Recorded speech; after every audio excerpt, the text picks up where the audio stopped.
Sampai kan kawan-kawan saya pun kata, Anwar, tak usahlah tukarlah nama masjid tu. Ini jadi pemimpin bacul bagaimana mungkin. Bukan kita lakukan kesalahan. Cadangan kita itu tanah milik, saya cek semua betul. Mesti ada pendirian.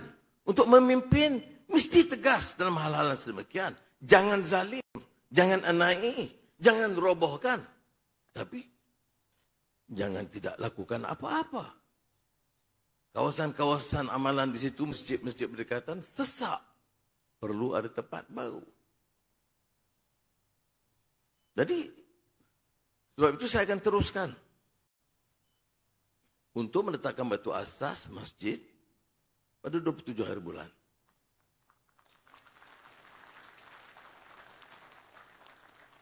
Dan saya minta jawatan kuasa kuil, itu seperti mana mereka lakukan, runding dengan baik.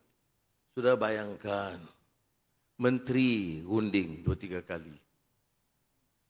Datuk Bandar pergi ke tempat itu. Cukuplah.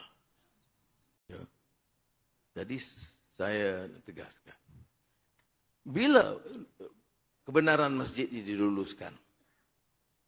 2019. Ya. Tahu Perdana Menteri masa itu.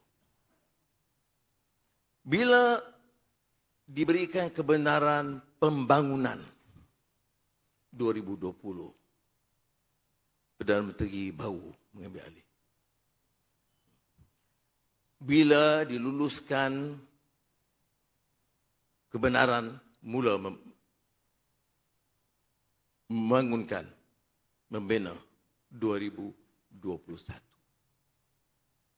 Perdana Menteri satu lagi.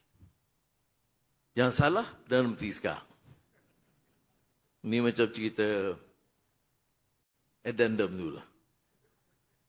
Yang tangkap, Perdana Menteri lama. Yang dakwa, Perdana Menteri selepas itu. Yang masuk penjara ketika Perdana Menteri sebelum saya. Yang salah, PMX. Tapi tak mengapa. Rakan-rakan bertahu saya ni memang tak mengapa, kita boleh hadapi baik-baik.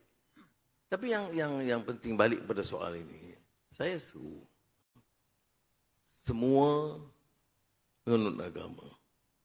Ya. Kalau ada perbezaan pendapat sebanyak, baik, bincang cara elok. Jangan hasut.